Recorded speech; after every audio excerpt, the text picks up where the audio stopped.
in Kaduna. It was initially disrupted by some suspected talks before normalcy was restored, and we asked what are the security agencies doing? They should up their game. By now we should be talking of number of those arrested and efforts to take them to court for constituting public nuisance. It is not a very good news when we hear of efforts to introduce violence into this campaign against strictly the dictates, spirit and letters of the peace accord the different parties and candidates sign. We must have a violent, free and issue-based, indeed, campaigns. My colleague is there, Abulo Semwagu, the president, said yesterday that after over 7 years and moving to 8 years, he has met the expectations of Nigerians. Are you in tune and in sync with the president? Have your expectations been met? There are some other issues we'll be dwelling on, but let me welcome Abulo first. Good morning, Amechi, and good morning, dear listener. In 2015, the inflation was at 9.1%. Today, the inflation is 20.7%. And in 7.5 years, the president is telling us he has achieved. Amechi, in 2015, you could buy a sachet of pure water for 5 naira, 10 naira in some cases. Today it's 20 naira and 25 naira. And you are saying you have achieved. In 2015, Amechi, you know how much is the price of diaper for parents that are nursing little children. Today, you know how much it is in the market. We don't need to say much. I think if I become the president of Nigeria, I should be establishing the Ministry of Monitoring and Evaluation. There's a unit. Monitoring and Evaluation is the domicile in the Ministry of Finance, Budget and National Planning, and you also have it in the Bureau of Statistics, National Bureau of Statistics. But I think a full-fledged ministry, independent of the government in power, just like you have in the National Assembly, the Committee for Public Account is chaired by the opposition party. So we should have the opposition party chairing such ministry or heading such ministries so that they can properly evaluate you. It's the listener's feedback that evaluates you and I on this program. I cannot evaluate myself. I cannot give myself pass mark. I know I'll do my best. I know the president has done his best, but is his best enough, Amechi? But there are some evaluations from supporters of this president. They say what is happening in Nigeria is a global phenomenon, that it would have been worse if Muhammad Buhari were not to be the president. For insecurity, they said perhaps we would have all deserted Nigeria and run away if not for the president and what he has done. Credit to the president for diminishing the influence of insurgents in the northeast. But you know what happened in the north central, the herdsmen farmers clashes that we never heard came up in this regime. You know the shift from northeast to northwest, where you cannot fly Abuja-Kaduna Expressway, where those in Katsina and Zamfara cannot travel. Amechi, yes, there's an achievement. We give kudos to him. But is the ASU strike an achievement? In this administration, you had the longest ASU strike, 285 days in 2020. Is it the longest in history? 200, the longest so far since 2010. Okay. Then you have the second longest, which just ended now. So are those part of global phenomena? Which one has been the longest? The 2021, during the COVID-19 lockdown. So, how do you measure an achievement when your key major basic infrastructure, what they call it, the social amenities are not there? You can't. How many places do you have pipe water in Abuja, for example, or Lagos, which are mega cities, or Port Harcourt? People drill boreholes, and it's affecting the underlying. And it's also part of the responsibilities of state governments. Because water is in concurrent list. Yes. Well, whether it's in the state government or not, Amechi, who will they point at the end of this tenure? I did a report the other day. We're talking about budget for education. I would say, I didn't call PDP government. We said Jonathan Yaradua administration since 2009 that they signed the ASO agreement. So if the presidency leaves now, it will not be the APC it is the Buhari administration. It is the man in the helm of affairs. That is why and all those around him may likely desert. They will leave him to carry his woes, and they may even join the new government and begin to sing their praises and defend the government with the last drop of their blood. There is no permanent friend, no permanent enemy. That is why I urge all presidential candidates, those that agreed to attend the Arewa joint committee interaction, go there and ensure that you defended yourself. And if you have you say in the local parliament, if you have misyan, your aides are there to come and correct it for us. Okay. Like the issue they say about Atiku saying that you want that he spoke in Hausa, I think his aides should do his job. And for Peter Obi, the presentation he made, I think his aides should publicize what he said the more to sell him.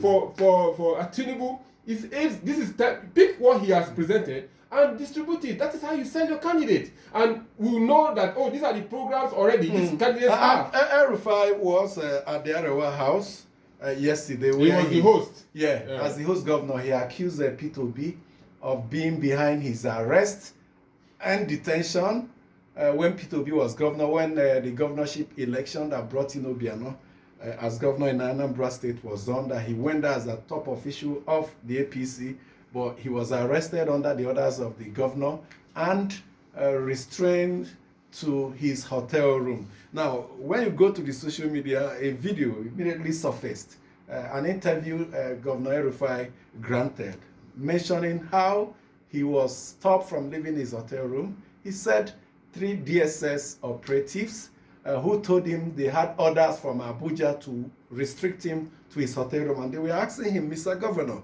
this is an interview he granted saying it's DSS. Today, it appears you have changed your mind. What truth is there in what you're telling us? But you are talking of what the president said, assessing himself and giving himself wonderful marks.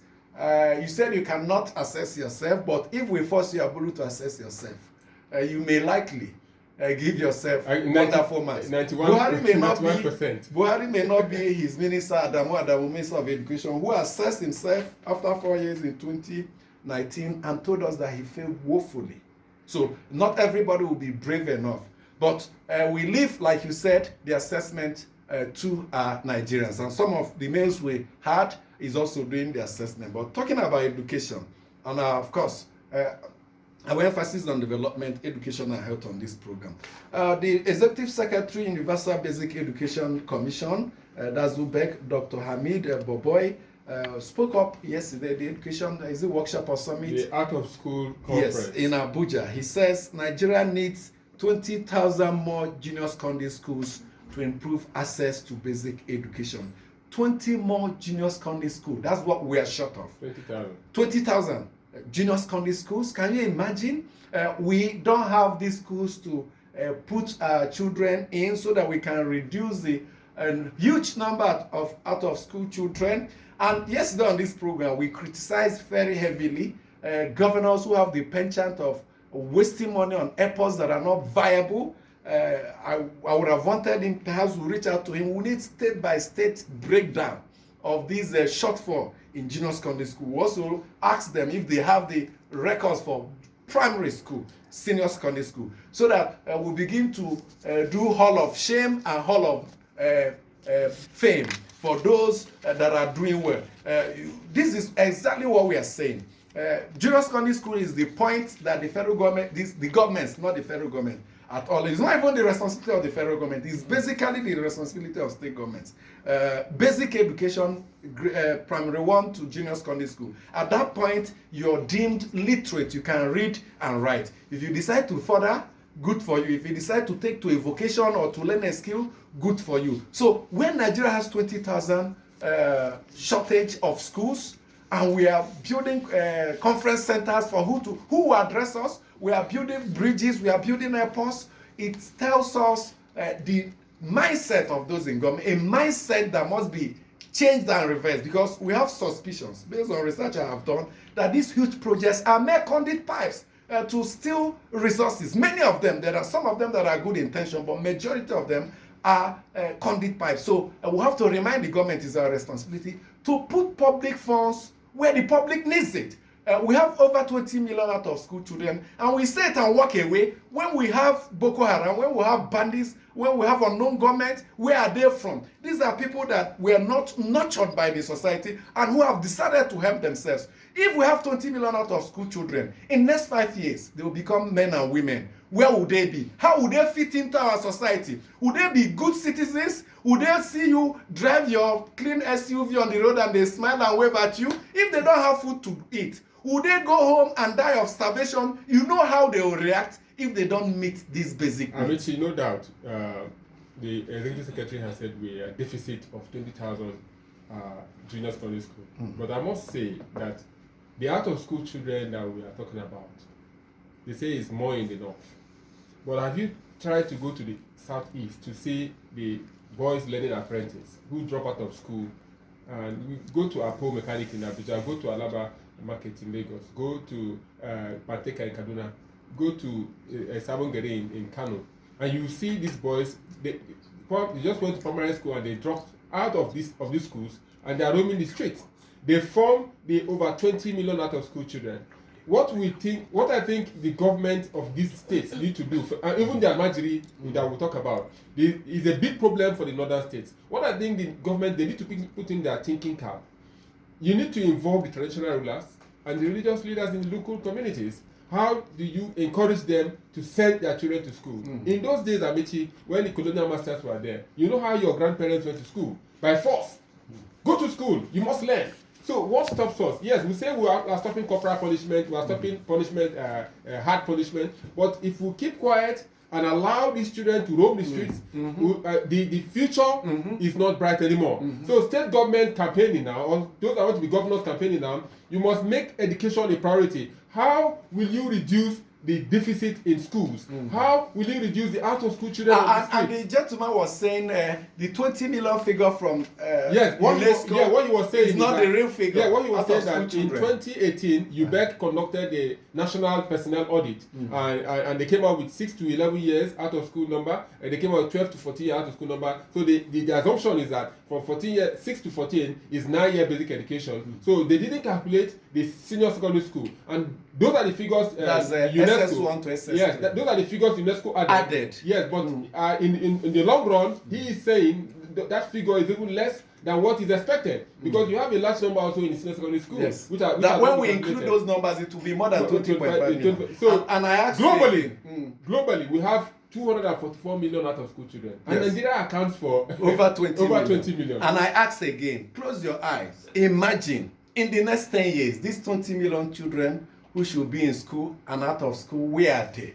Are they on the streets? Are they being indoctrinated? Are they being recruited? I've said the bad criminal groups are in direct competition and perhaps are having a stronger hand with government, with the civil society over recruitment of citizens. If you don't recruit them into public service, if you don't recruit them into productive economic ventures, those doing advanced fee fraud will recruit graduates.